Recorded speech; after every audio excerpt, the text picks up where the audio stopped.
Hello, everybody. I'm Natalie Webster. If you're new to my channel, this is Scientology Life After a Cult, where I share what it was like growing up in Scientology and then leaving. And now I'm just out living this cult-free life.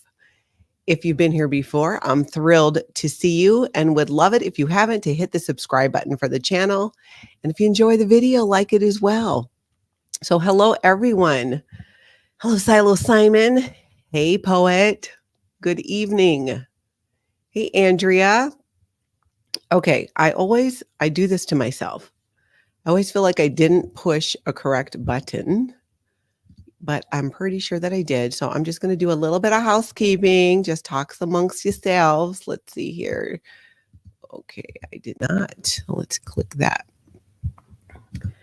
How are you all doing? Hey, Mrs. Valentine. Hey, Kelly. Hola. All the way from Cuba. Hey, Jilbo. I've got things to talk about. So here we are. Made it to another Friday. Good morning, Mandy Me. Hey, Rodo. I love, and if you're here, you probably know because I've talked about it. In Hawaii, we celebrate Aloha Friday on Fridays. It's just a great way to kind of wind down the week, wind up the weekend if you want. Grab yourself a beverage. I've got my little cute enjoy every day. My tropical little, whatever that is, glass cup. I don't know, but I absolutely love it. Hey, Dogs Rule. Love seeing you from Michigan. Ooh, Silo Salmon, you from Salt Lake. Not that Helen, you got to lay down. I hope you're feeling all right, but lay down and enjoy. It's good to have you here still. Hopefully we'll entertain you. Oh, Melissa, you saw I saw some of the podcasts with Andrew Gold earlier. Need to finish, but what I saw was great. Adore him and you. Thank you. Thank you so much.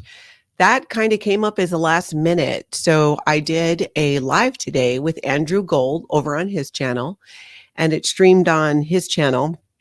I'm new to this, so I'm like, well, are we streaming it to mine too? Because that's what I do when I do videos with Aaron. And he was like, nah. He uses a different kind of software or platform. But yeah, I thought it went well. I thought the thumbnail was a little salacious, but you know what? If you'll come for the story about how my mom married my grandpa-dad, but you'll stay for the Scientology abuse and the education and all that, then so be it. Bring it on. That's what I say. I'm glad you liked it, Mrs. Valentine. I'm glad, there was a little bit of I feel like the internet wasn't really great, and I don't know why, because I did it at my office and I've never had that problem. And he's done other ones too that, he hasn't had that problem, but who knows? Who knows? Andrew is clickbaity. Yeah. I really like his videos, but a little bit. Whatever you got to do to get it done. Hey, Mary Jean. Oh, you're from Albany. That's fantastic. Okay, so Margie, have you identified your sister's strange choker? Not exactly yet, but we did find a copy of that photo. So if you haven't already caught it, there's a video on my channel, which my sister continues to share her story. And she talks about this incident that happened where a member of the Office of Special Affairs literally choked her out for no reason. It was very creepy and very strange. And she shares that story. And come to find out, she has a photo of all these people that were on this project she was on that I think they went to Disneyland at Christmas or something. And he's in the photo. So she did send it to me. I need to get it to somebody who might recognize him and know who that is. Yeah. So working on that. I need to do that. I just got it from her the other day. I think kind of what I've been waiting for is just for my own emotions to settle a little bit, because I don't want to handle this like a culty Sea Org member.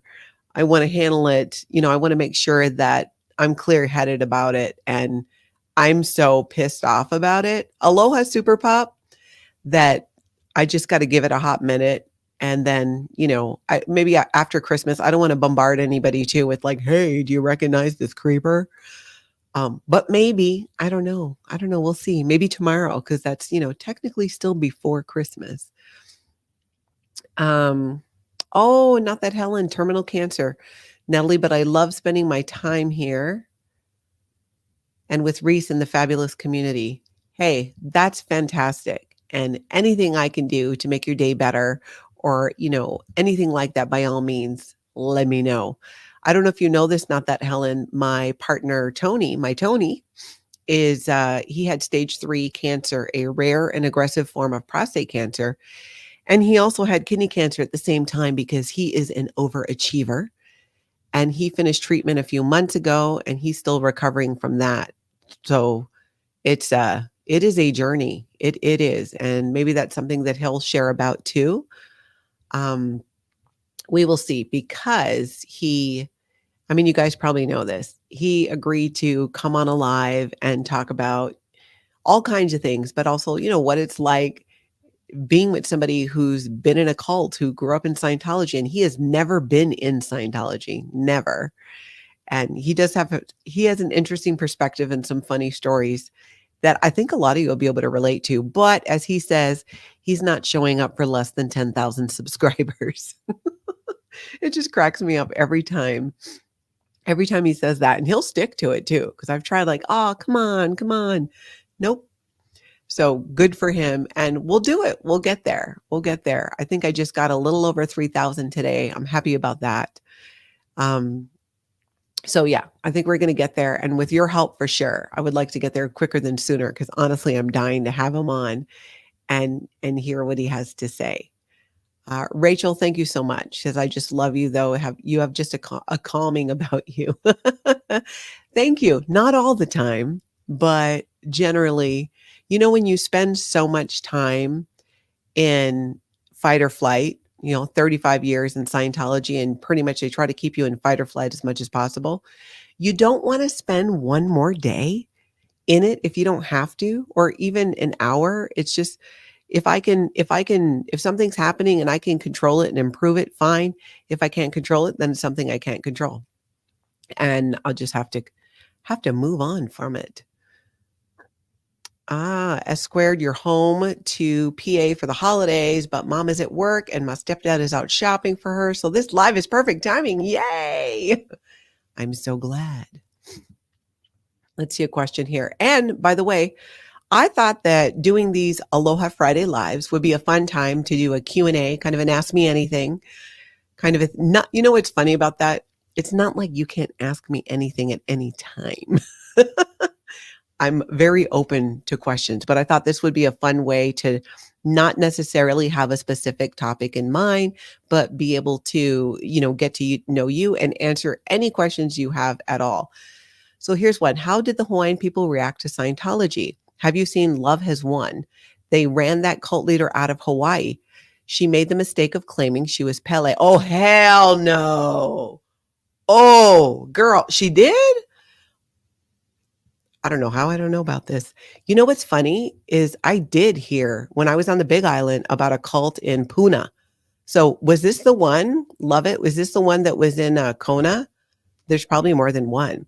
But no, people were very upset about this. I remember hearing about it, if it's the same one. But I need to watch that. I didn't realize that this was about the cult in Hawaii. What was it called again? Love Has Won. Oh, guess I know what I'm doing later tonight. They were unhappy about it hugely because children were disappearing too. And again, I don't know that it's the same cult, but I will know after I check out the documentary, the show about it, about Love Is One. But I do know there was a lot of upset because there were just kids that were going missing. And on an island like that, that's kind of unusual. So I do know that in that situation, whether it's the same cult or not, the people in Hawaii were not happy about it at all, just like anybody else would. And I didn't hear this part of that she was claiming she was Pele, because that is next level, massively offensive. Wow. Hey, Veronica from New York. Let's see. Yeah, you're right, Clara. Andrew's okay about Scientology and its dissenters, but he's not okay about other things like attacking Meghan Markle over and over. Punch up, Andrew. I haven't watched so much of those videos. I pretty much stick to the Scientology stuff. Um, but I get what you're saying. I totally get what you're saying. Hey, Jen, Aloha just got here. This is awesome. And Mary Jane sending prayers to Helen. Absolutely. Let's see. Got your TRs in. uh, Super Pop, the positive about you being on with Andrew Gold, get your story out and allow people to find your channel and subscribe. That's true. That's true. And I thought that's why it was a good idea to do it. It was a little kind of last minute, which is fine. I totally roll with that. And like I said, I do think that it went well. I just had to laugh about the title. It just really made me kind of giggle. But you know what? Give me a hot minute and I will come up with some clickbaity titles too. Although the crazy thing about Scientology and this whole cult thing is you don't need to. It just speaks for itself. Ooh, but he did. I'm going to save this for another video, but he did share a story about Tom Cruise that I never heard that I want to do a video about that. I definitely do. Hey, Jenmin, I'm glad you're catching your first live. That is fantastic. Ooh, happy birthday to your son. He turns 18 today. Wow, that's a big one. That is a big one. And you know what's so great about that? When your kids turn 18, they can do their own jail time. You no longer will be responsible for what they do. That's what I remember joking with and telling my kids. Love Has Won. The Cult of Mother God was in Kauai. The doc is on HBO. Oh, okay. You know what? I think I did start watching it, but I didn't know that that was in Kauai. So that means there was a whole nother one. There was another cult on the Big Island. I should find out if they're still there, but I thought they were kind of in the Puna area. I need to, yeah, I need to find out about that. But did the Hawaiian people have a bad reaction to Scientology? I grew up spending summers in Oahu. I'd suspect that the Ohana would not like Scientology. Thank you. Love it. That's a good point. For what they knew about it, of course, there's exceptions.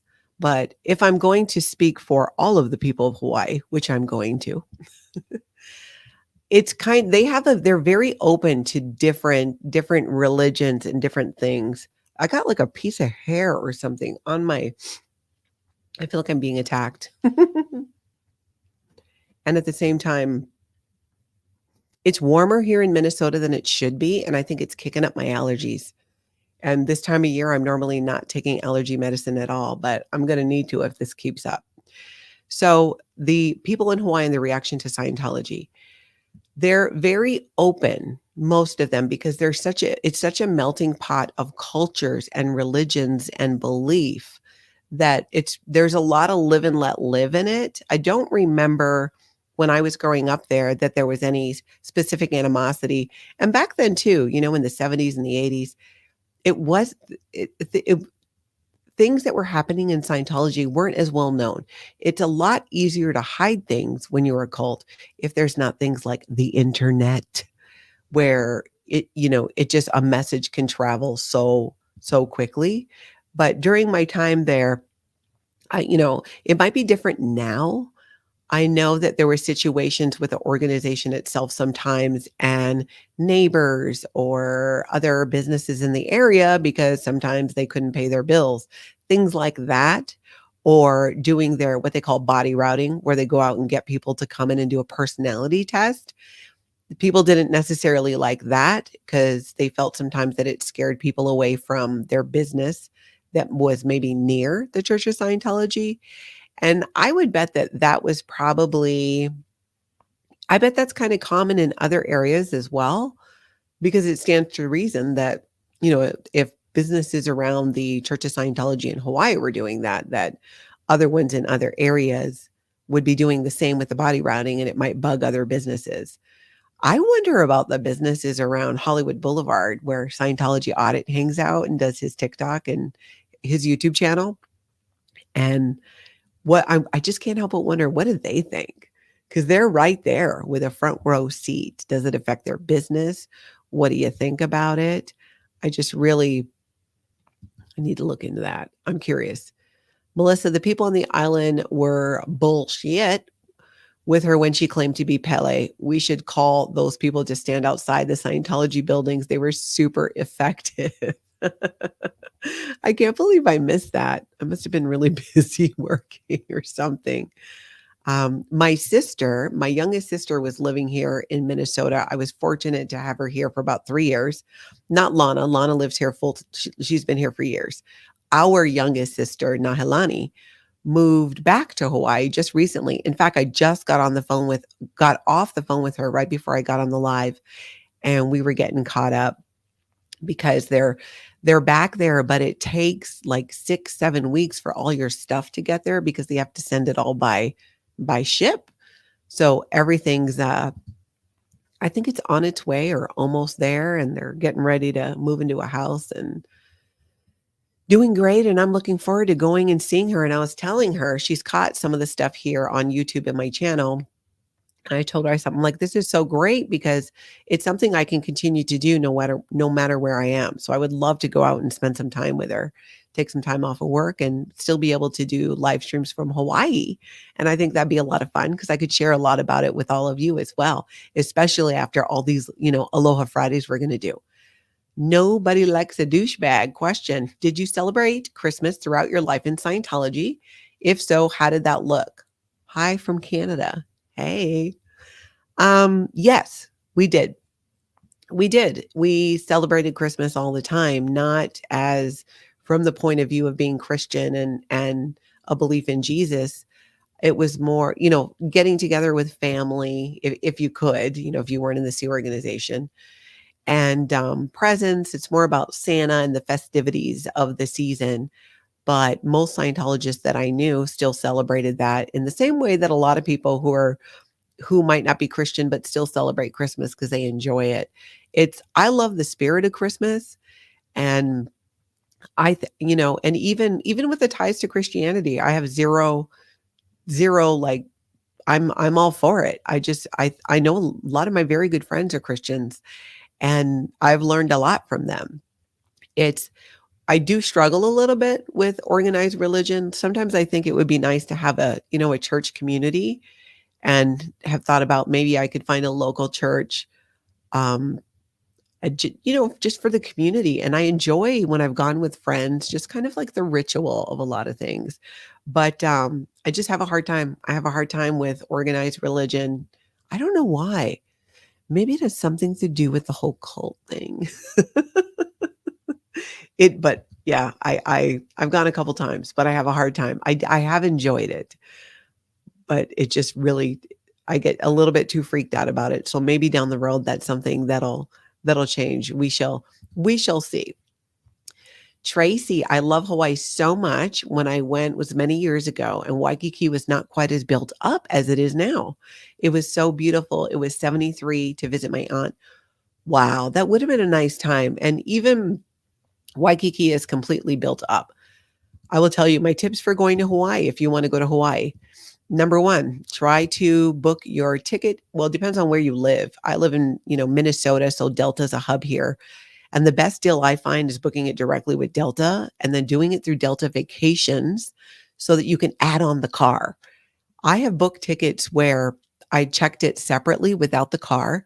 Then I did it through Delta Vacations with the car, and the car was almost free, or it was like $100 more. And then there's other times where it was quite a bit more, but still cheaper than doing it separately. And then do a vacation rental, because then you can make your own food, and you can eat a lot of fruit and stuff from food trucks and things anyways. So I think, if you ever want to talk more about Hawaii and how to do it economically, I am your girl. We have figured out so many ways. And it also depends on what island you go to, because Oahu has a lot stricter rules about short-term vacation rentals than the other ones do. But yeah, 1973. There are still parts of the island that I definitely would consider still paradise. Originally, I was from the North Shore. My dad was one of the first lifeguards on the North Shore of Oahu, and he was a lifeguard for a very long time at Waimea Bay, which is absolutely stunning. In the summertime, it's like a swimming pool, and in the wintertime, it's deadly. The waves are huge. One time he had to actually rescue me. I almost drowned there, and he had to come get me. I thought he took a little bit too long. I felt like he should have gotten the water sooner. But he did save. Actually, a guy on a boogie board came by, saw me struggling, and let me hang on. And then my dad, brought the giant orange surfboard into the water. And then the tourists started lining up on the beach because they could see a rescue was about to go down. And when I was in the water, I didn't care because I did feel like I was going to drown. I was just getting pulled under over and over and over again. I wasn't leaving the water the right way and I got stuck. And so he paddles out on this board and he gets me, and we're paddling. He's paddling because I'm just exhausted back in, and people are lined up on the shore applauding. And at that point, I'm thinking, I'm a teenager. I think I was like 14. It was not that long after I started seeing my dad again, my biological dad, who prior to that, I hadn't seen him for about 9 years when my mom got into Scientology. And I remember thinking, oh my gosh, drowning almost would have been better, which of course, not true. But I was mortified. I was absolutely mortified. Happy to be saved and to not have drowned, but very embarrassed by that. Favorite Aunt Deedly. Question: can you explain Scientology's deal with mothers not making any sounds during childbirth? Absolutely. I will. And it's something that I actually want to do a specific video on. L. Ron Hubbard, the belief in Scientology, and in the book Dianetics, is that we all have what's called a reactive mind. And during moments when we are unconscious, that reactive mind is constantly recording. And those recordings can impact you in your daily life. So say you get bit by a dog when you're a kid and you're not fully unconscious, but it's a traumatic experience. Your reactive mind then, what they believe is, takes over and starts recording this down to everything, all of your senses as well. And that later on, if you smell something similar to that, or you see a dog, that you'll have this reaction to it, because the reactive mind is what records all of this. So what they believe is through Scientology auditing, that you clear these things away, these moments. In Scientology, they call them engrams. So you these moments of pain and unconsciousness that have been recorded, and that you clear them by going back and viewing them with a very specific type of process. Now, how that plays into childbirth. One, I think that L. Ron Hubbard was just a sadist and wanted women to be in pain. I don't know. But what he said was that during childbirth, it's very traumatic for the child, which, of course it is, right? You're being pushed through this small canal. And of course, the mother. And the best way to have a baby is to do it silently and quietly. So those words are not being added into the baby's reactive mind, you see? And it's recommended that you don't take any drugs either, that you don't have an epidural or anything, because in Scientology, they're very much against pretty much all drugs, prescription and otherwise, and recreational. And so basically, Scientologists practice what they call silent birth and natural birth. So it's natural birth, but silently. It is ridiculous. With my first child, she was born in a birthing center. I had her when I was in the Sioux organization, which is why I got sent to Seattle. And that was it was a Scientology birth. The midwife was a Scientologist. So, they're as quiet as possible. You're supposed to be as quiet as possible. There's no medication.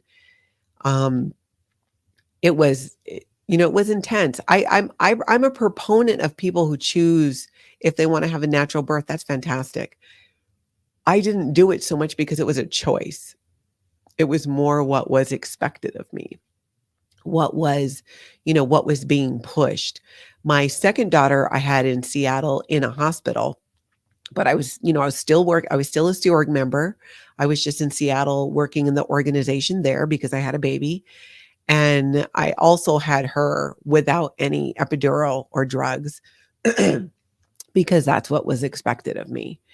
And I had someone who was my being my coach, who was another Scientologist. And I still remember screaming, but there's just not a lot of any talking, and you try to motion more if you can. My third one, my son, where I was not in the Sea organization, but a Scientologist, I did not intend to have naturally. I did some research and found out that there was a shot they could give you that wasn't a full epidural. And after going through 2 natural childbirths, I decided I was done with that. But things started going too fast. Actually, I think it was incompetence on their part because I was getting Pitocin, which induces contractions and creates contractions that are way stronger in my experience than just natural contractions, which are bad enough. And when they were going to do it, I said, fine, but you better have that shot ready. And they're like, yeah, the anesthesiologist is on the floor. Well, things get going, and that anesthesiologist is nowhere to be seen. So guess who had another natural childbirth with Pitocin induced contractions? I did. I was beyond pissed about it too. So there, I was done having kids after that. But when my girls were pregnant and having their children outside of Scientology, it's after we left, I made sure that they knew if you want an epidural, you get an epidural. And I would recommend you get an epidural. But I will support you in whatever your decision is. And they both didn't decide to go with epidurals. Those are 2 of the most amazing experiences of my life, was being there when my grandchildren were born. I absolutely, absolutely loved it. Not that Helen, your niece, lives on Oahu. She flew all the way to Australia to spend 2 days with me and then returned home. It was wonderful. Wow. That is wonderful. Wow. Because that's a far away too. That's right. Justine, I'm so glad to hear the way you say Hawaii, because I've thought it was pronounced with a V sound at the end, but it's not as far as the way you say it. It is actually. Hawaii is the correct way to say it. It's just, even when I lived there back in my day, we still just called it Hawaii, but Hawaii, the W in Hawaiian is with a V. It is pronounced that way, and Hawaii is the correct way to pronounce it. It's just always been my habit to say Hawaii, so I always have. But it is more common there today to say Hawaii and say it that way, which I think is great because I think it has a lot to do with the reclaiming of the culture and the language.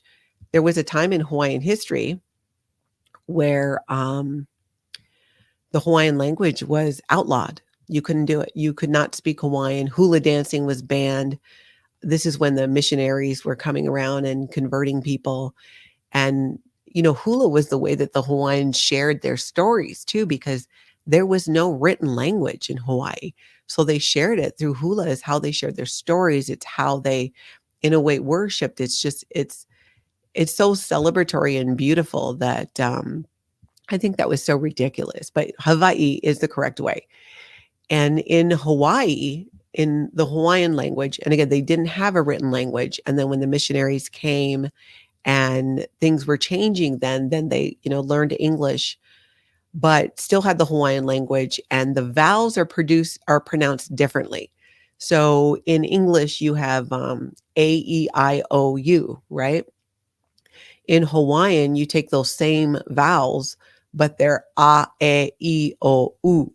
So if you can remember that, A-E-I-O-U is A-E-I-O-U, then you can pronounce almost any Hawaiian word phonetically. And then little things like there's a bit more to it, but you kind of get the idea. And I'm glad you brought that up, because I would love to share more about Hawaii, especially on these Aloha Friday lives. But yeah, Hawaii. Question, follow up to Deedly. Did you do a silent birth? Well, I think you probably heard. Oh, I'm so behind on the questions. Okay, I'm catching up. Love it. Question, non-Scientology related. Totally fine too. Whatever you want to ask. What do you think of I am Tongi? I think he's a doll baby. Aloha angel. Yes, I think so too. It was so much emotion, so much passion in his singing. My sister, my youngest sister, Nahe, who just moved back to Hawaii, I had not, because it's not a show that I regularly watch. And she just fell in love with him, and she was sharing the videos, and I didn't watch it till after he won. So I was able to get caught up on it. I was late to the party, but 100%. And there are many like him as well who are total, would you call him a doll baby aloha angel? Yeah. A lot of them. Lot of talent out there. All right. So I am getting caught up here. Let's see. I'm just going to see if we got any more questions in here. And thank you so much too for the nice comments. Love your support. My sister does too. If you caught her video, I started sending her the comments because she went on and she responded to a couple, but she couldn't figure out how to see all of them. So I've been screen shooting them and sending them to her that way, so at least she can see them. Oh my God, you have me so lost right now on the Hawaiian, but I could listen to you do it forever. A-E-I-O-Y, like in Spanish pronunciation. Oh, I don't know if it's the same or not. Of course, I can't hear you, but yeah. Yes, absolutely. Thank you so much, Sandy. That's very kind of you to say. Question, Yorkshire lost. Yorkshire lost. I have to say how I hear it in my head. Oh my gosh, I didn't turn my phone off. So sorry. So bizarre. Because I was on the phone with my sister chatting up. And then I was like, oh, I got to go live in 30 seconds. So I got to go. And then I didn't turn my phone on Do Not Disturb. All right. Question. Are there parts of your sister's story that you find out at the same time as us during the live? You seem to have a visceral reaction to some of the details. Must be so hard to hear her sis. Yes, I do. Some of it, and this is my sister. This is kind of her personality. She'll come in and she'll say, okay, I want to talk about X, Y, and Z. And I'll be like, okay, what's X? And she tells me, and I'm like, what? And honestly, the first video, she didn't tell me ahead of time. We kind of like barely discussed it, but not really. And so sometimes she tells me right before, and a lot of it I'm finding out right when you guys are at the same time. Which is, I don't know, it's the way that it's working out. So I've just decided to go with it. What's most important to me is that she's comfortable and that she's okay. So if this is how she wants to do it, then so be it. That is how we're going to do it. And I'm going to do everything possible to amplify her voice because she has one now. And I think it's absolutely fabulous. But you are correct. It is, I'm finding out about a lot of it in real time. Some of that too with my daughter, although the only thing I didn't know for sure about my daughter, I did not know that she had tried smoking cigarettes when she was I think it was when she was in Florida. She was already an adult, but still not okay, Shelby. That was surprising for me to hear. That's something she had hid that came out in a live. And let's be honest, my kids, my family too, are hearing things that they've not heard from me that they're learning on YouTube. And it's not from a lack of that I was keeping it from them in any way. It was just, some of these things are awkward to bring up, and why would you bring it up? Depending on the circumstances, it's more a lack of opportunity because when we are together, we're catching up on everybody's lives and what's happening and all that. But doing it this way has created some very interesting conversations too within my family that have been really good. Ross saying, question, I feel your pain and you are making people aware what concrete things can be done to stop Scientology's tax-free status. That is the $1 million question. Continuing to, the more people who understand that Scientology is a human trafficking cult, the more pressure I just think that will have to be put. It comes down to public pressure. the same way that those people in Hawaii scared off those cultists, right? It's it's not so much for me about, belief. Aside from, there are, in my opinion, there are some beliefs in Scientology that that are abusive. That's my 2 cents on it. Some Scientologists don't exactly see it that way, and to be honest, some of it I did not see that way until I left, and it wasn't even when I left. It was after I left, sometimes years after I left. If I'm being completely honest with you here, even the idea of fully understanding that it is a human trafficking cult, that was, I would say, this year. This year for me is when that really sunk in what that meant, and that what happened, and that my sister, that, child trafficking, because child trafficking, there's multiple things that can be done to hurt a child. It's not always just essay as I understand it, though that happens. Um, I just didn't really recognize that. I didn't see it that way. And that's why it's so great in the comments. And I really try, I do. Right now, I'm able to read all of them and respond as much as I can. The way that some of you sum it up and see it, and sometimes it's formed in a question like, wait a minute, are you saying it's like this? And then you explain it. And then when I read it, I'm like, oh, I would not have thought to word it that way. But yes, it's giving language to these experiences that I've had that I've not been able to identify. All I knew is I didn't like it. And now I know, oh, okay, that was human trafficking. Okay, that was definitely SA, and that was inappropriate. So they definitely, I love it. That those things all absolutely help. And the more that people learn about it, I think the more pressure, because more people are going to ask that question. Why do they have tax exempt status? They're not doing things that a tax exempt organization or church would be doing. Excuse me. My new cup, I showed it to you, but for those who just joined, it's specific for Aloha Friday. So that's what I know about that. Someone might have a better explanation or even a plan, but yeah, that's what I know. Jennifer, you have a question. Do you have email to contact you? Yes, you can email me at natalie@tonkatalk.com. That's Tonka, Tonka, talk.com. That is, I do a podcast and another YouTube channel. Really, we were doing more of the podcast, and now we're doing more on YouTube. It is called Tonka Talk Community and Connection, and we talk about the ways people create community and connection. I am totally obsessed with this topic, and I think you know why. After a lifetime of broken connections and breaking up families and not being able to join different groups, I am completely here for all the community and connection.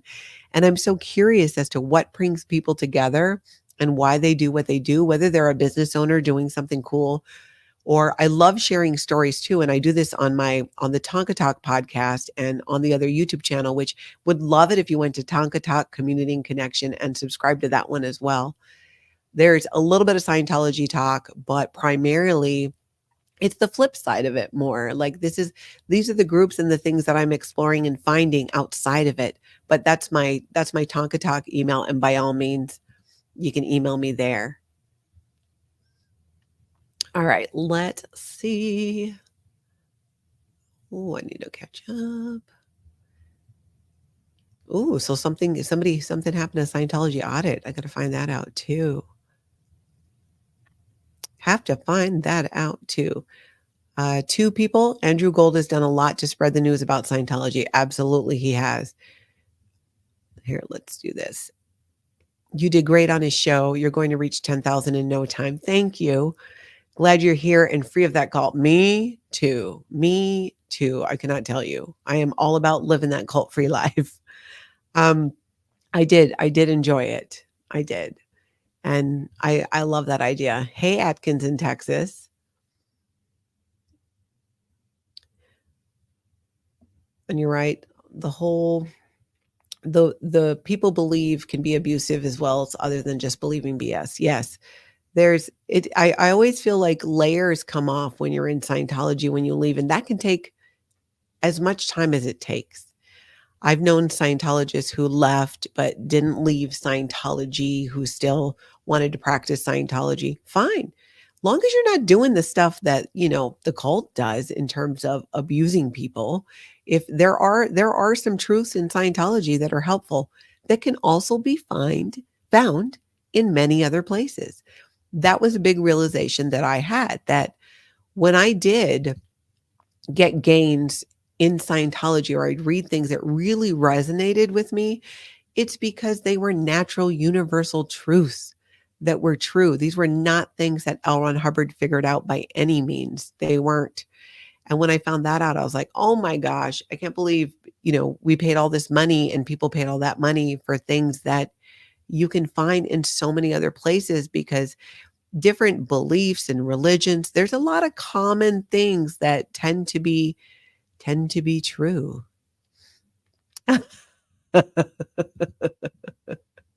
Hi, Natalie. Ask you anything. How amazing is James? I heard he saved your family from a shark attack with hand-to-hand combat.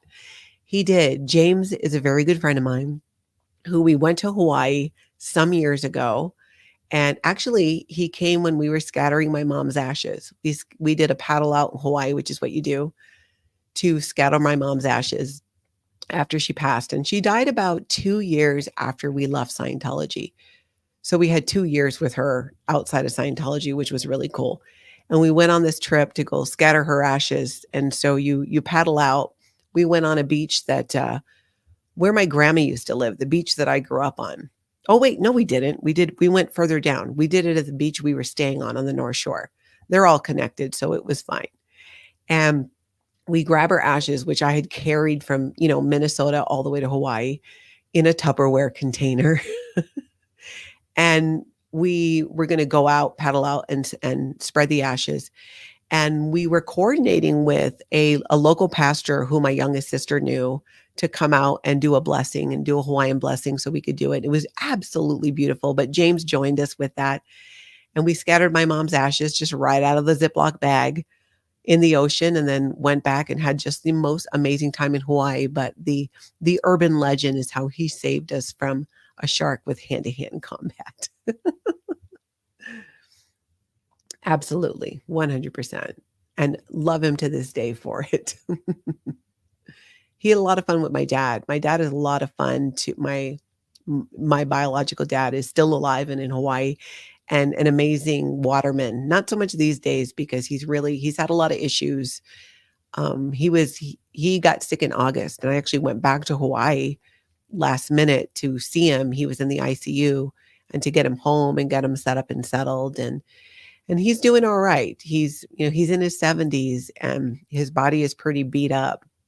So, but I got a lot of great memories with him, even despite the whole drug addiction and so much that happened between us at times, which honestly was always tied back to his addiction issues. And I learned to, I was upset. Well, it still bothers me, obviously, but I realized that if I want to have a relationship with my dad, that I needed to love him where he was at.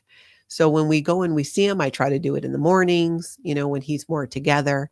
But lately he's been doing pretty good, or at least when I saw him, because he found that he was just feeling better, and he's been in a lot of pain. He's been getting these reoccurring infections. Super Pup, do you feel like the reason you hadn't shared with family before because it was ingrained from Church of Scientology not to share your thoughts or experiences? Now that you are all healing, you are comfortable sharing. Yeah, I think so. I think that even though we knew we could, and we did to a degree, we did with some of it. But I think there's kind of two parts to that. One, some of it was, and you hear this in my sister's story too, was just really horrific.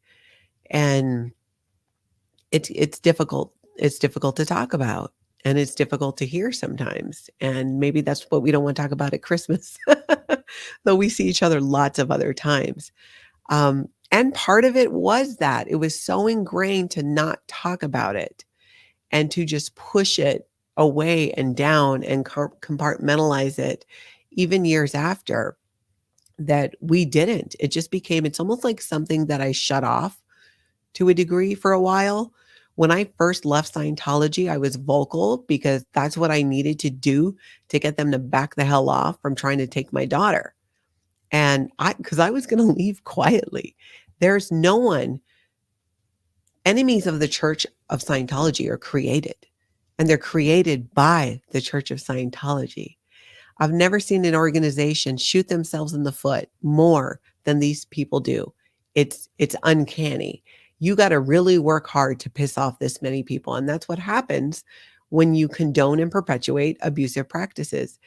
Um, but to your point, yes, we've gotten further in our healing. It's, we have multiple family members who've done therapy, who've done different things, and it's easier now. The other thing is, my mom carried so much guilt those last 2 years when she was alive, between when we left Scientology and when she passed away, that I didn't want to get too much into it because I didn't want her to feel guilty. And I knew that she would, especially when she found out some of the things that she just never knew about. Same way that I'm finding out things that I didn't know about for my family.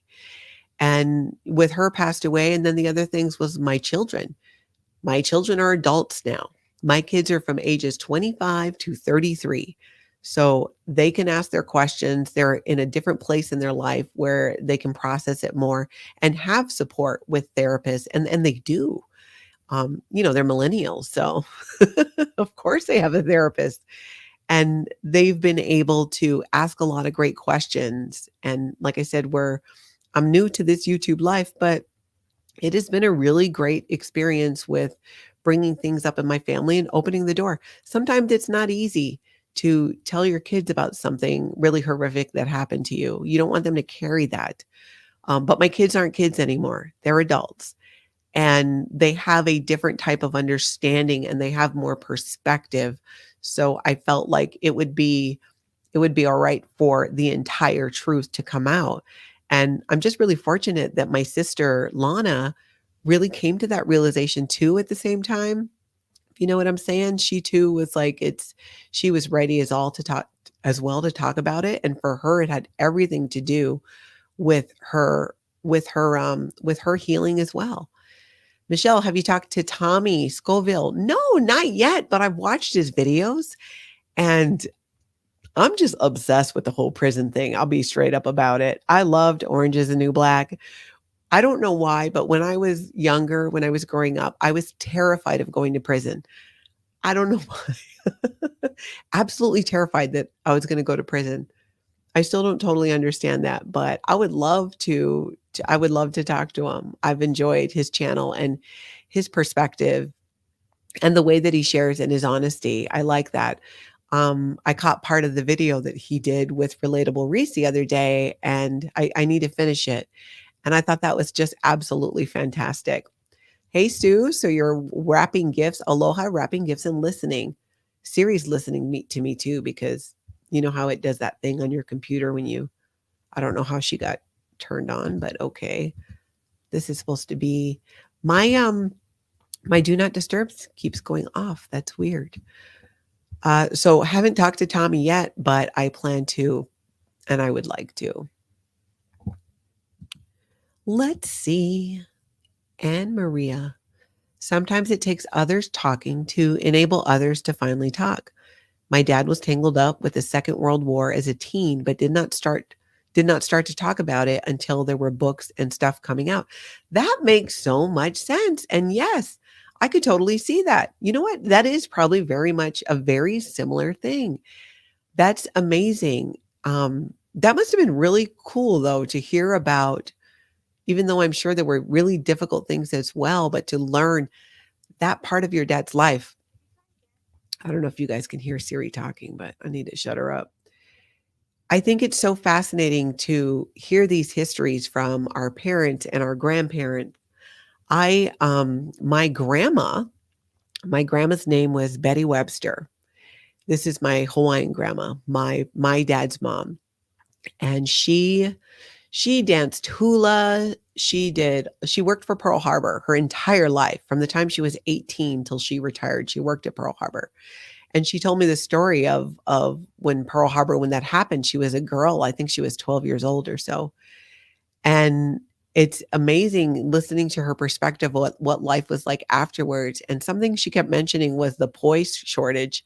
So poi in Hawaii is it's like our version of mashed potatoes, but to me it tastes way better.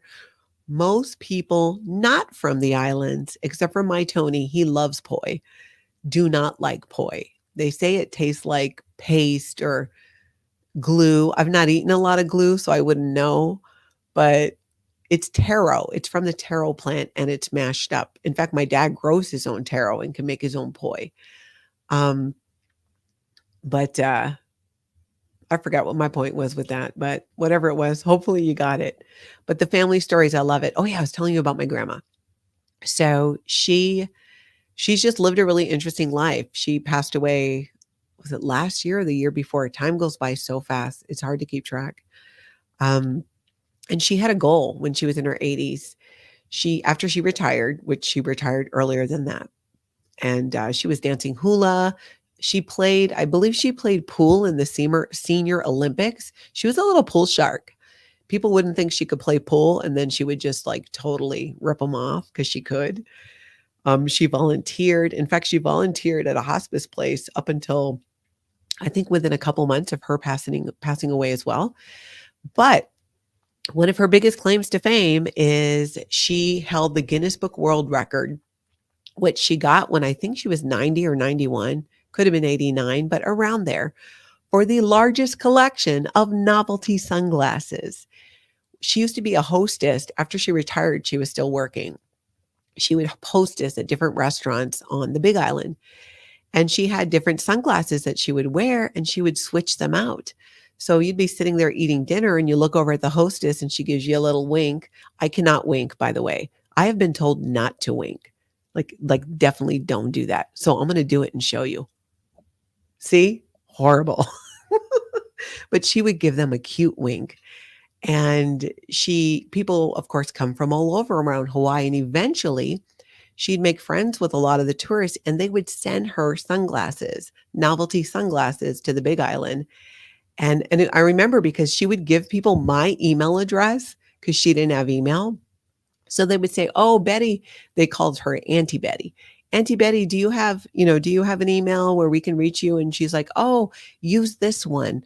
Except she wouldn't always tell them that it was mine. So I would get all these Dear Betty emails, Dear Auntie Betty, but they were fabulous. And then I would call her and I would read them to her. And then I would go ahead and reply to the emails. But she did it. She set this goal and she did it. If you look in the 2017 Guinness Book of World Records, you'll see my grandma. I want to say it's on page 96, but I don't know. I don't know for sure. And this is on my dad's side of the family. All of them, they were never in Scientology. More seriously, I was going to ask what involvement your son had with Scientology. Was he introduced to it like the girls were? Not much in terms of doing Scientology courses or Scientology auditing, counseling, because my son was like 8 years younger than my oldest daughter. So and also because I had more, I already was having reservations. And even with my daughter Shelby, I'm not the one that got her really involved in Scientology. It was my stepdad, and my mom, who really encouraged her. It's not something I really encouraged, but also couldn't get into the way of. So my son, not so much, but he did have many. His two closest friends were Scientologists. And when my husband at the time and I left, they had to cut ties with him. And these were kids. One of them was at my house almost every weekend and would stay the entire weekend. So they were really close. So that was really sad. And that's probably the biggest impact, I think, if you ask my son, that he talks about from our time in Scientology was losing these friends. Oh, Donna, you had to resubscribe 2 times today. Well, thank you for doing that. Everybody check their subscribe button. Check your subscribe button. I've heard of that, of people for some reason being unsubscribed, which so weird. Love it. Comment, you and Reese and you and Tommy Scoville would be great. I'd love that. I've reached out to Reese and she said she's got some people who want to do things and maybe we'll do something later. I really enjoy her content.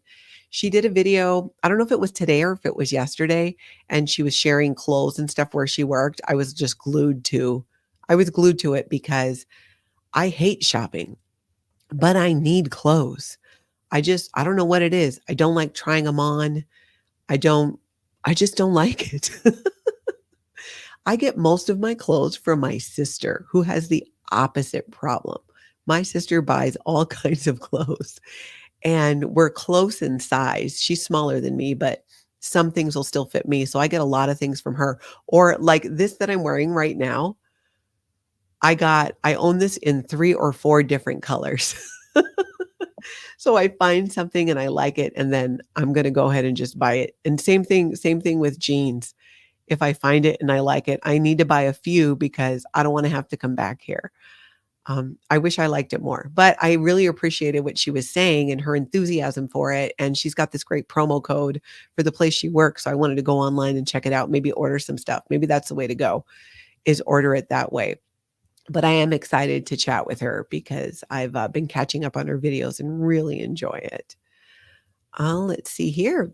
Blackmail question. If I was late to this live, I was late to this live. So if someone else asked this, sorry. Question is, was the divorce from Grandpa Dad difficult for you guys or your mom? Was he mean or something?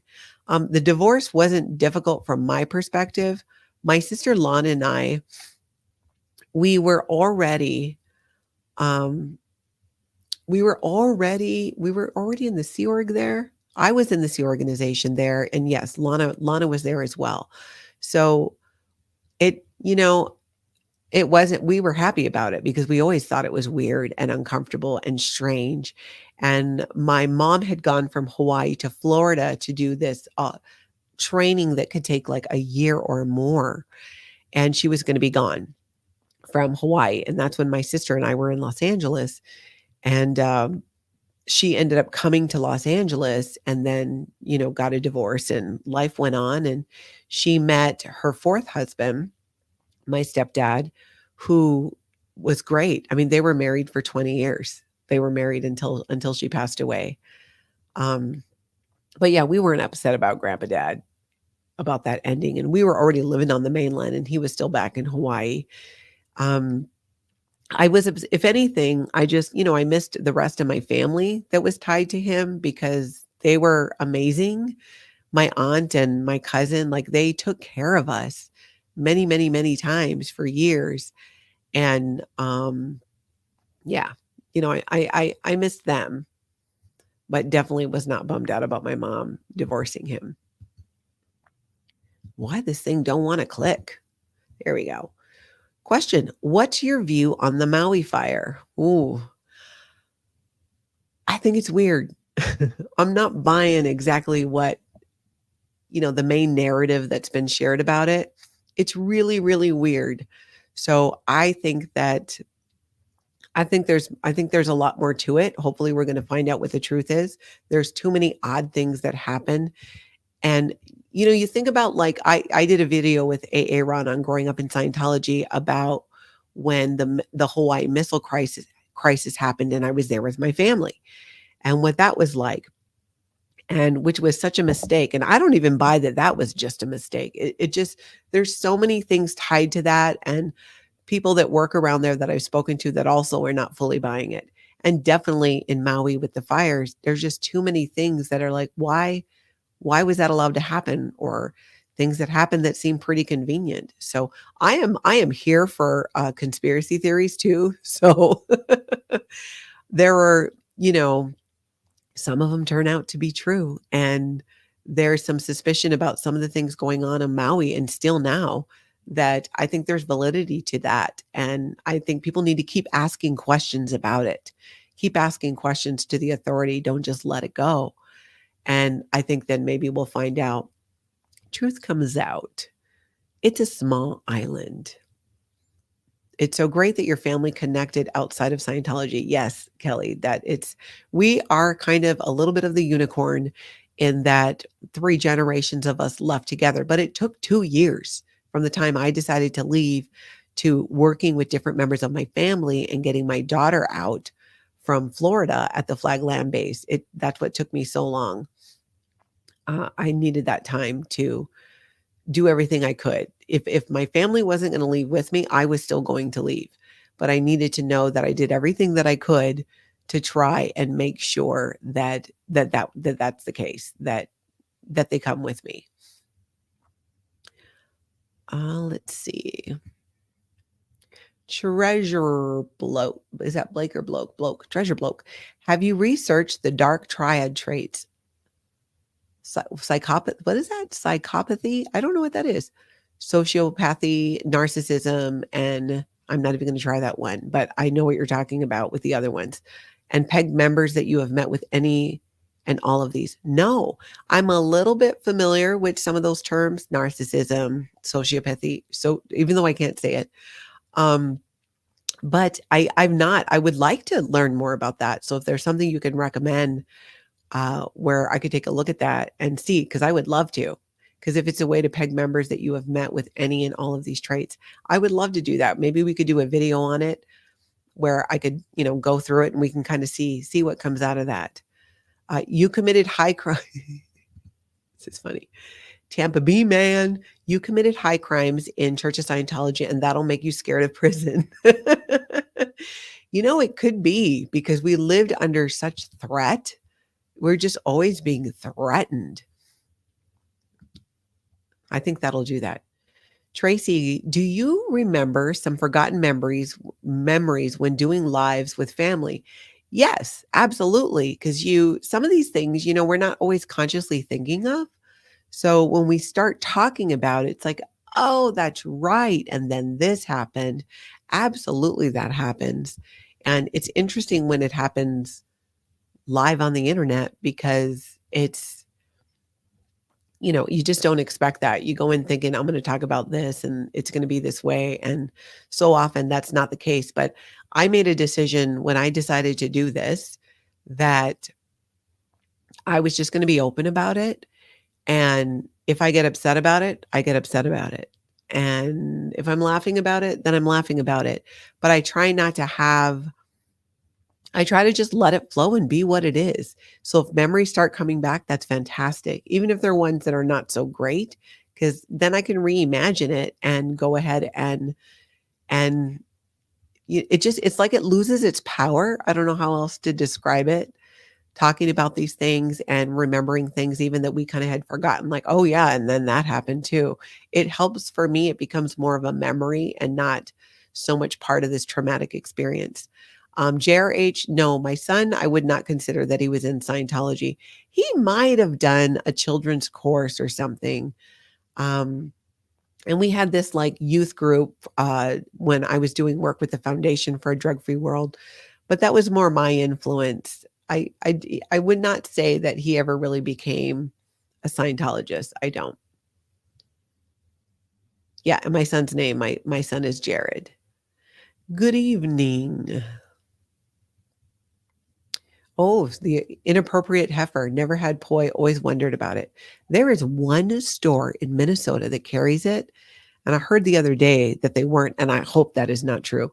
They have to fly it in frozen and then you buy it and then you defrost it and you whip it up. I love poi. Eating poi with fish or poi with pork. We just eat it plain.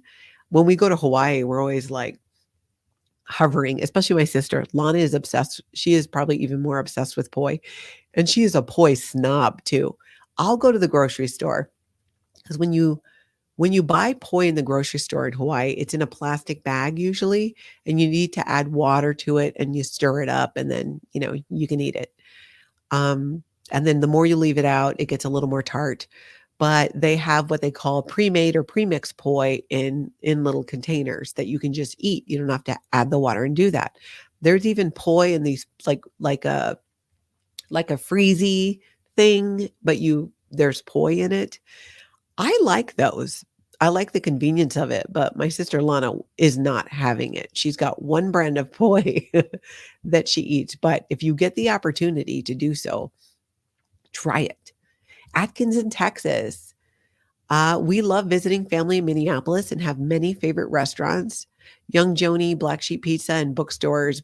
Oh, cool. Birch Bark, Majors and Quinn. What are your faves? So I like a lot more on the West End, around the Lake Minnetonka area, because that's where I work as well.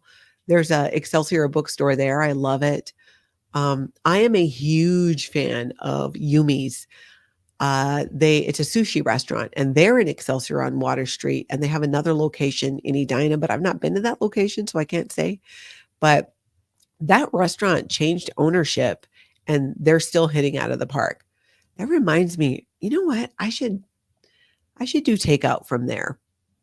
Tony and I rarely go somewhere and actually eat there. um, we just it's I think it's in part, well, the biggest reason is because Tony is an amazing cook. He makes amazing food. He can elevate a sandwich like it's nobody's business and make it absolutely amazing. So I don't feel, if I had to cook for myself, I would probably eat out a lot more because I'm not a great cook and I don't take the time to make it the experience that Tony does.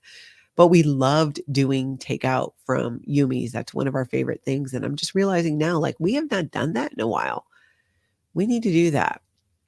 Poi is not very good in my opinion. It looked like gray wallpaper paste. That's a common thing, Tracy. People commonly say that. They absolutely do.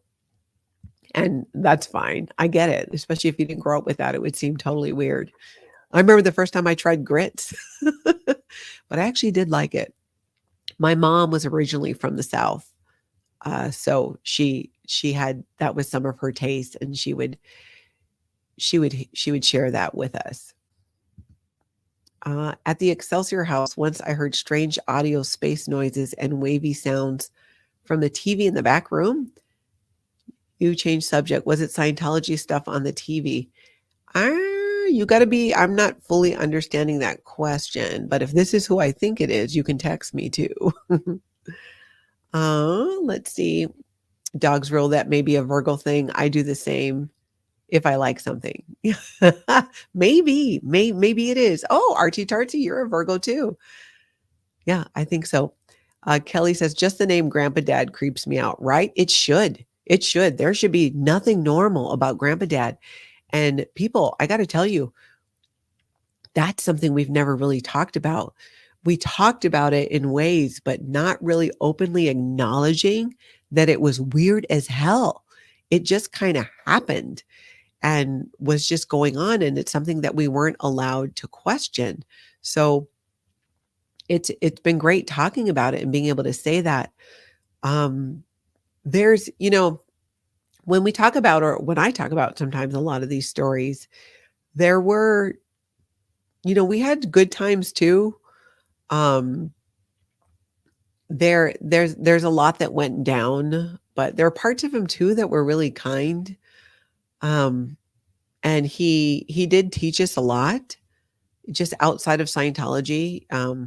He did, even though he was like the cult leader of our family, he could hold an audience and share some interesting things, but I definitely would not do a do-over on that at all in any way at all. How do you forgive those who perpetuated abuses on members but are now SPs? That's a good question. How do you forgive those who perpetuated abuses on members but are now SPs? I can only speak for me. I was nobody in the Sea organization. I really wasn't. I had a middle management job. And before that, I was in the estates organization. I was a lazy Sea Org member by Sea Org standards. But it's still like later on as a parishioner and things that I did when I was working with the Office of Special Affairs, doing more PR type things. There's things I regret about that. There's behaviors that I had and being inconsiderate, just traits because of Scientology, and the beliefs that I perpetuated, and I changed. I grew from that. I was able to shed that cult personality almost, if you will. But sometimes my cult still wants to come in. And it's usually if I get angry or I get pissed off. That's why I was saying this whole thing with my sister and finding out who that guy is. I need to take a little bit of a hot minute because right now I just want to go full cult and full Sea Org on him. And that's just not who I am anymore. There's other ways of doing it. So um, I think for me that it's that. I know that I was able to change, and I know that I've been given a lot of grace and a lot of understanding, a lot of acceptance and second chances with people in my life. And I'll tell you guys this story. My and I've mentioned this before. We were doing these ex-Sea organization member reunions. At least that's kind of what I call them. And, we got to go to Texas, we did one in Florida, and then I hosted one here in Minnesota. And so everybody came here and we went up to a place up north and we had a great time. But for the day, Mike Rinder and his wife came and stayed with me, and we were all going up to the resort the next day. And I took them around town, and it was great. We had a great time. We were totally followed by two different PIs that he spotted right away. They weren't even trying to be inconspicuous. They would just wait outside the stores as we would go in different stores. But I remember being home and we were having dinner, and my sister came over, my sister Lana, who was at the international base and was terrified of Mike Rinder. And part of my sister joining us for dinner is she wanted to be able to like be in his space and be there, knowing now that he's out of Scientology. And we were having dinner together, and I don't remember, nothing really happened, but my sister just started crying because it was triggering for her. And this was years ago. This was about, I don't know. Well, let's see. If I left 13 years ago, we were doing the reunions around that time. So, a little more than 10 years ago, I believe. And he was really kind and apologized for contributing to her feeling that way. And it was a really beautiful moment. But I don't think it's for me to forgive people, who were in Scientology and did some of those things. I don't know. I don't know if that makes sense. It's just I accept and try to take them at face value. And I know this. Here's what I do know. All of us go through shedding different parts of Scientology in different ways. At our core, we all are who we are. We all have different, I'm just talking individuals, right? People, we have different personalities. We have different points of view, and those are often shaped by what happened to us and where we, how we came up. And, Mike had a really rough run of it. I'm not justifying anything, that he did any more than anybody else, but I can almost understand some things a little bit more because I know what it's like to be under that pressure. And when you're in an environment where people are locked in a trailer for weeks and months on end and have to sleep on the floor and are physically beaten and, having buckets of water poured over their head, all of these things that went on. That seems like punishment. I don't think that it's like, well, they have to be punished and then you can forgive them. I'm not saying that. I'm saying it's kind of a full circle moment. You do things that end up resulting in people being hurt. And, he and many others like him found themselves being hurt as well. And sometimes that contributed to then maybe hurting people more. It's just that abuse in ways is almost contagious. But I can tell you this too. When I left Scientology, when I was leaving with my daughter, Mike Rinder was incredibly helpful. Incredibly, very helpful. I have been helped by many of the international executives that have left Scientology. And I think that they're still, they're doing good work. They're getting the word out. A lot of it's just not for me to judge. I think it's more for that person. How do you, because I can tell you this, I know for me, I think it's harder to forgive myself than it is to forgive somebody else. That's been my experience. I've been struggling. Oh, I kind of don't want to get into too much because then the crying will start. But I've been struggling, and I talked about this yesterday. I've been struggling with what my sister has been sharing and learning about this for the first time and just having it hit me. Oh, that I couldn't help her and that I didn't know. And you can't help but think that, I got my leftover crying paper towels that Tony left from yesterday. You can't help but feel like there's more that I could have done. I should have done. What else could I have done? And that doesn't help anybody. And I know that. But it's still hard. And I think that that's going to come out in waves. And when I look at that, it's just hard for me to judge somebody else's experience in leaving Scientology and how they choose to go about it. I really honestly believe that people need to do their own thing on it.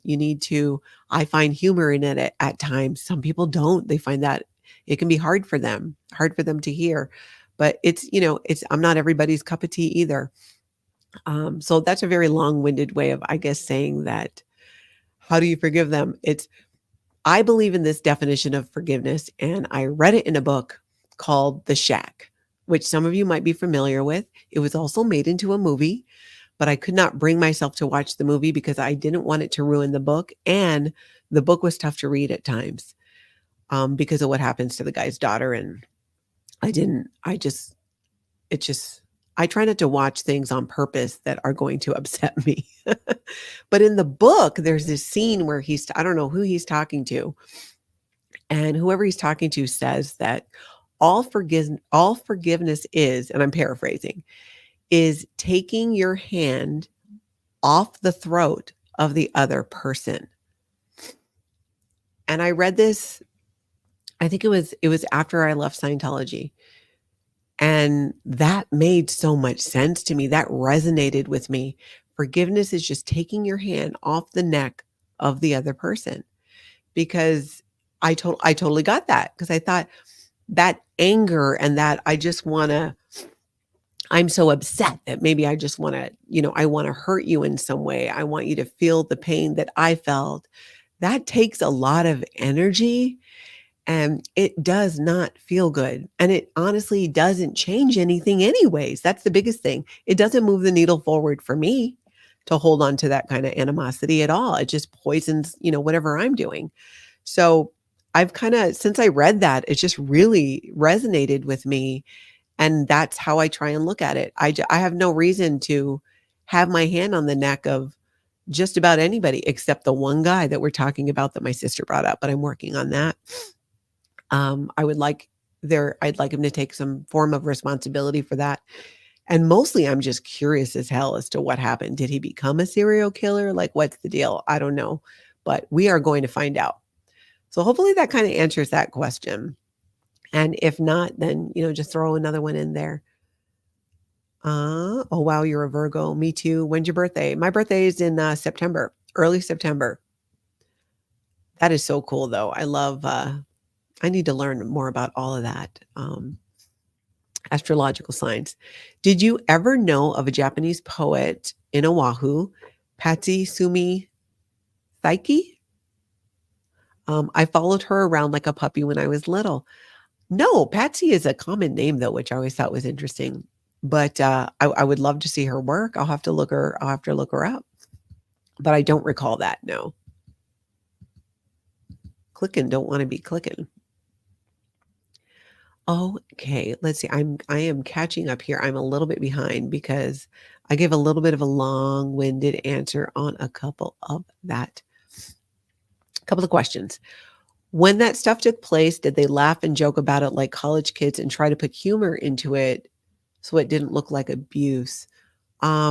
My apologies. I'm not sure. Maybe you could put in the chat again. I'll catch up on exactly what part you're referencing, because I'm a little behind in the chat and I don't remember exactly what that might have been about.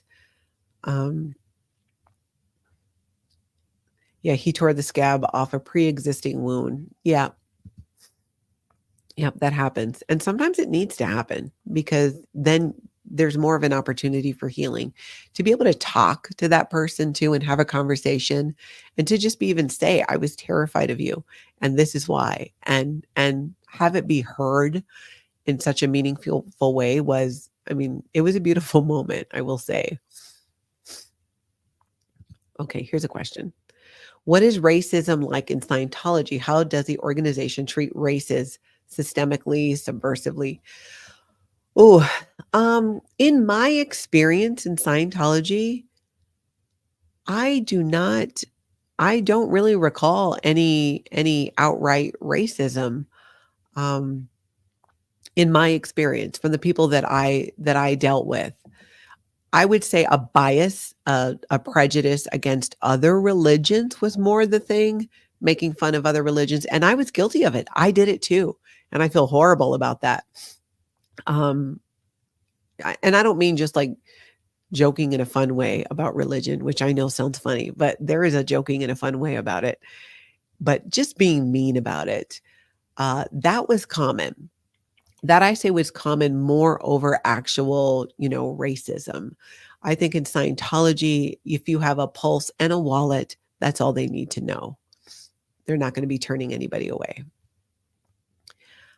Lisa, I just watched the second half of your live with Shelby. I'm in tears. Oh, made me late for this live. Thank you for inspiring me to live my best life every day. That is so awesome. And thank you. That makes me very, very happy. Okay, so here I'm getting caught up. So I meant when there was bullying and when the being pushed around and all the other stuff, beatings were, and I think you're talking about when it so when, for example, the internet, like Mike Rinder and so many other people who were physically abused by David Miscavige, I was far removed from that. It's not something that I saw because I was in the I was middle management. I was on the Pacific on the base. I would see some pretty intense screaming, and I would hear of some pretty intense punishments being doled out, but I didn't actually see anybody, being repeatedly beat like that. But I know people very close to me who did and who witnessed that. And that's absolutely horrific. Dee Dee Chantel, new to the live in the channel. Hello, welcome. Make sure you hit the subscribe button. And if you're liking this video, like it too. But I want to ask, have you had any dreams, or physical experiences of interacting with Hubbard or anyone a part of their belief system mythologies? Have you had any dreams or physical experiences interacting with Hubbard or anyone a part of their belief systems or mythologies? I think I kind of understand that. I might need you to clarify it a little bit, but let's just kind of like take a part of it. As far as dreams go, I have had no dreams or interactions with Hubbard. I've had nightmares over the years. They've gotten less. The reoccurring nightmare for me, and interestingly for quite a few people I know in the Sea organization, is that they're coming to get you. Someone's coming to get me. They're hunting me down, chasing me through an airport, or they're just showing up and pressuring me to go back. I'm being pressured to go back into Scientology. That was a huge recurring dream. And it's been a while. Once in a while, I will have that dream. But for the most part, not as much anymore. And the worst part of that nightmare would be when I would agree. I would just feel so beaten down that I'd agree. And then I'd wake up with, oh my God, what have I done? It's like, have you ever had a dream that you cheated on your spouse and it felt so real that you woke up and thought you did it? Maybe it was like that. It was just like, it was so real that I woke up and was in tears. One time I remember I actually woke up crying because I thought it had happened. I was just like really out of it when I woke up and was so relieved to be able to realize that that was a dream and that it didn't really happen. So I was thrilled, and I'm glad that the nightmares are getting less and less. Angie Mo, I love your neon pathos in the background. Oh, thank you. Also, Tony, my Tony is my set designer, and he brought up a different plant. This one I actually call Plant. I've always referred to her as Plant. How's Plant? Tony is amazing with plants. He keeps things alive. I do not, but I have grown fond of this one specifically. So I'm happy that he put it in here. But he's so good at that, and it's not something that I've been great at. If things were my way, everything would be a full plant in here because I just don't honestly, for me, it's like I just don't wanna have to take care of it. Have to water it and things like that. But I do like plants. I definitely do. I feel like there was something else I was gonna tell you guys. I told you about, and if you join later in the live, um, my sister found the photo of the guy who hurt her, and we are gonna figure out who he is. Hey, Esperanza, hello. Oh, and Rachel says, "My husband is the green thumb of the family too. Me, not so much." Yeah, I'm there with you. Andrea, I'm a plant murderer too. Okay. All right. So this isn't so strange then. Because that totally is the case. 100%. I mean, I have killed cactuses. I don't know, cacti, whatever you call them in plural.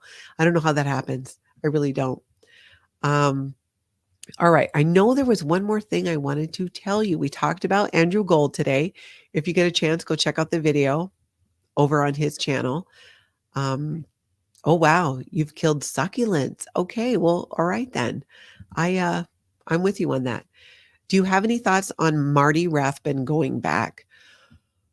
That was so interesting to me because when I first left Scientology in 2010 and, I did a story with the Tampa Bay Times about coerced abortions, Marty was at these reunions that we would do.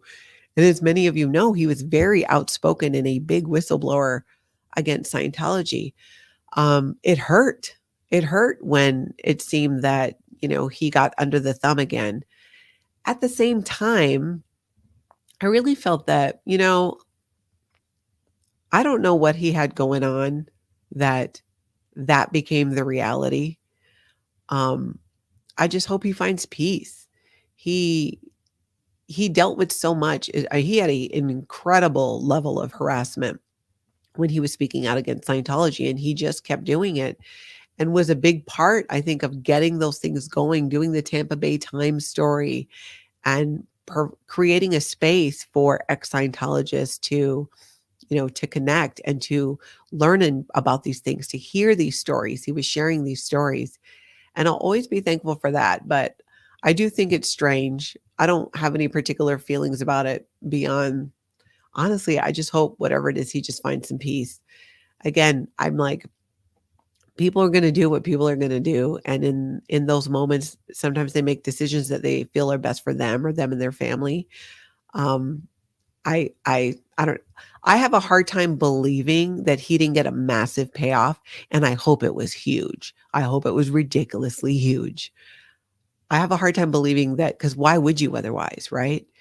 I mean, he was pretty solidly out. I mean, he was a rabid antagonist of the church and David Miscavige. So I don't think it's so much that he went back into Scientology. I don't know. I don't know for sure, but definitely is back under the thumb is how I would call it. Well, he's towing the line. He's creating, as I understand it, I've not seen it, but just totally back under the thumb and into a degree. But hopefully he's happier. I don't know. Hello from North Georgia. You're visiting your parents, so you don't know how long you can stay. Well, that is quite all right. Welcome. Check your subscribe button because we found out that a few people were somehow not subscribed. Unsubscribed. What would you call it? Gosh, I really wish I could remember what that second thing was. Maybe we already talked about it. I'm just like having a brain fart moment completely. It was a great day today, and I got home a little bit early, so I was glad I got to do this earlier. You're my thumb is brown. Miss Sunrise, that's right. Oh, you killed an aloe plant. All three of my siblings have green thumbs. Everybody's got to have their talents. Oh, that's interesting, David. The LA Times said he got 2.5 million according to an unnamed source. That's not enough money. Hopefully he's finding some type of peace. I don't know.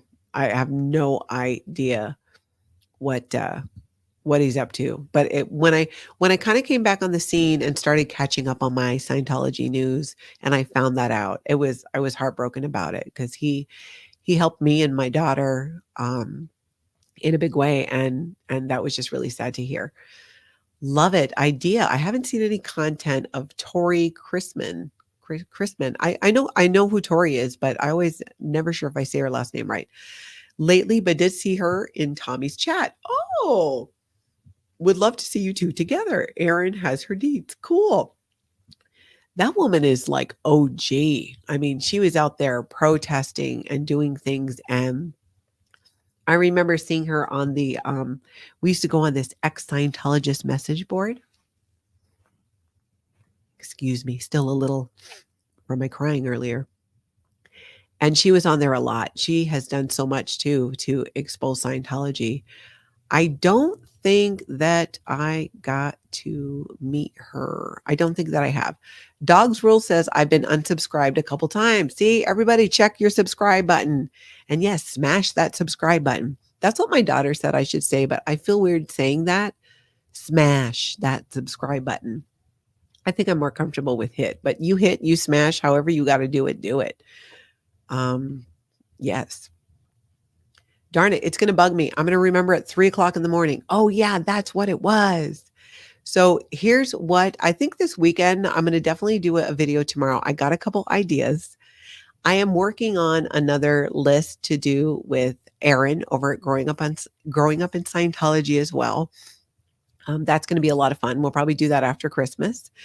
I mean, you guys tell me what happens over Christmas on YouTube. Just people still get on and you look at stuff, or do you catch up after the holiday? I mean, what do you think? Do people do lives on Christmas? Touch assist that like button. Thank you. That's right. Touch assist that like button. It would be more click that like button. Thank you. click that subscribe button. Thank you. And you would practice saying that a million times before you ever actually did it and said it to people. That's a crazy thing. Do y'all still speak with Mike, Mark, and Claire? I've never, I mean, I would talk to Mike on more like on social media.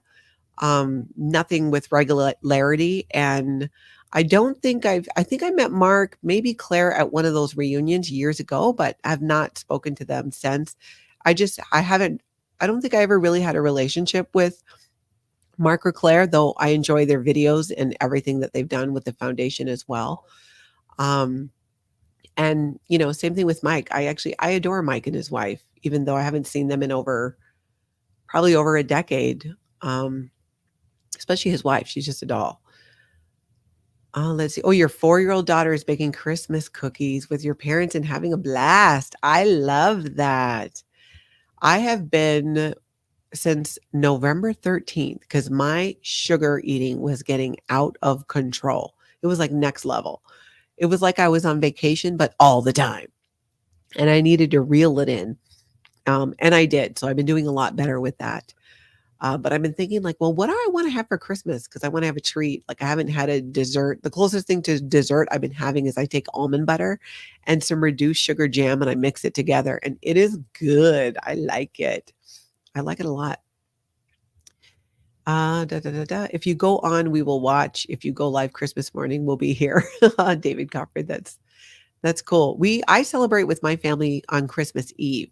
So we'll go to my sister's house late in the afternoon and we'll have dinner.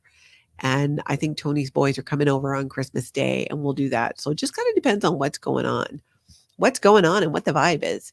Do you think Danny doesn't want to turn in the handgun because it has bodies on it or was used in the commission of other felonies? That would be my suspicion, because why else would you not want to hand it over? It seems like the path of least resistance is to hand it over. Why don't you hand it over? It was actually everything with Danny Masterson that kind of really got me looking again at getting familiar with the content creators on YouTube. Erin and I have been friends on social media for like a decade, and we had a couple of conversations, but I didn't really know them. And it's how we connected again. But when that was in mainstream regular news, I just started looking more into it, and it's just infuriating. And if you're familiar with my story, you really know why. I was essayed not by a Scientologist, but it was still completely covered up by the Sea organization. And they cut me a deal and were like, if you never talk about this, we'll let you leave the Sea organization and you don't have to do the routing form. And I took that deal. And it was 20 years before I actually did tell anyone. It was 20 years before I told my mom the truth. And I'm glad that I did before she died. And when I talked about it with Aaron was the first time I ever publicly talked about it. And it was good to get it off my chest. Purple Groovy, is there a volcano near where your family lives in Hawaii? It's on the other side of the island. So my dad lives on the Big Island, but he lives up in Waimea. It's also called Kamuela. It's kind of on the opposite side from where the active volcanoes are, or is mainly Kilauea. And my sister's on Oahu, so she doesn't really have to deal with that so much there. D Jennings, oh wow, you have 10 grandkids, 6 of them with plus ones. Wow, that is absolutely beautiful. That's fantastic. That is fantastic. I love that. Sorry if I missed this question, but have you heard about William, aka Streets LA? It's how I found you, and Aaron. He's doing good work. Yeah, I've heard about him. I follow their content. I need to catch up. I feel like I'm behind. William is, so he does Scientology audit. I really like his because he has a different approach. I think Streets LA is he the one that more yells and screams? And I saw a video recently where he was right in somebody's face. I don't like that so much, but I'm like, I know that there's different ways to reach people. For me, like, I wouldn't want to do that. I think I've said this. I believe that, love is the strongest emotion and has much more power than hate and anger. So I kind of like the way that William does it because, he's out there keeping people from going in there, but he's also let them know too, hey, there are people who can help you on the outside. And there's people, I think that they might get curious enough about social media and YouTube to maybe go find out for themselves. And once you start looking, it is a slippery slope, and you start finding out, so much more about Scientology that it could very well be the way that they get out. If they start understanding how many, think about it. One of these guys, whether it's Lurch or Angel or Sebastian, leaves Scientology tomorrow, leaves the Sea Org tomorrow, and starts a YouTube channel December 26th and start sharing. Can you imagine how crazy that would be and how much would come out? How interesting. I would be totally there for it. I am fully in if that happens. And I think it's going to, because it gets to you when you see protests. And I can say this as a Scientologist who had that mindset.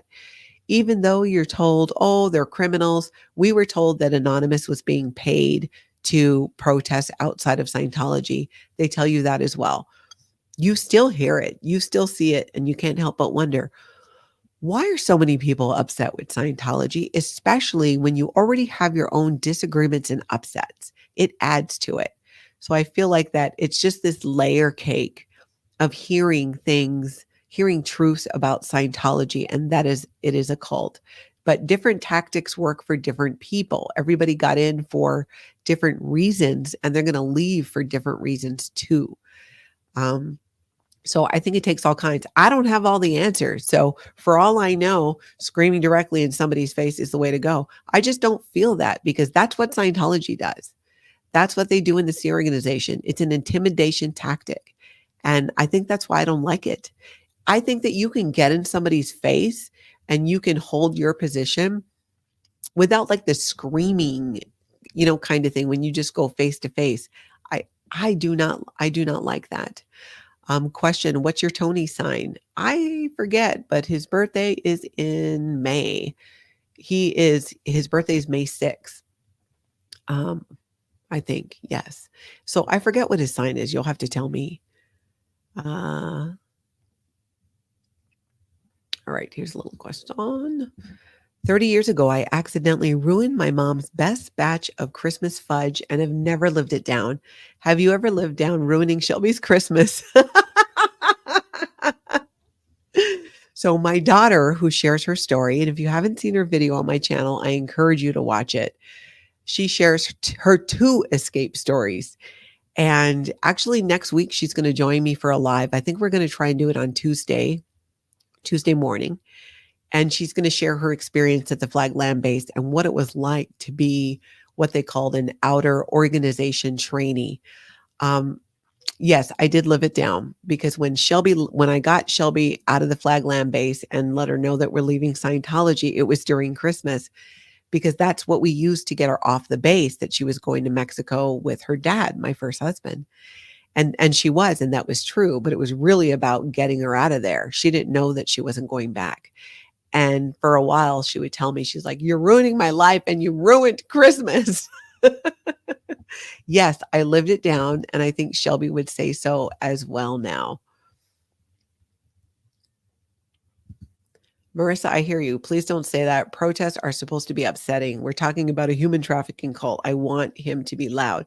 I get that completely. And that's why I said it takes different ways of doing it. I'm just saying that personally, I get triggered by that. I don't like to watch the videos with the yelling in the face because that's so much of what happens within the Sea organization and Scientology itself.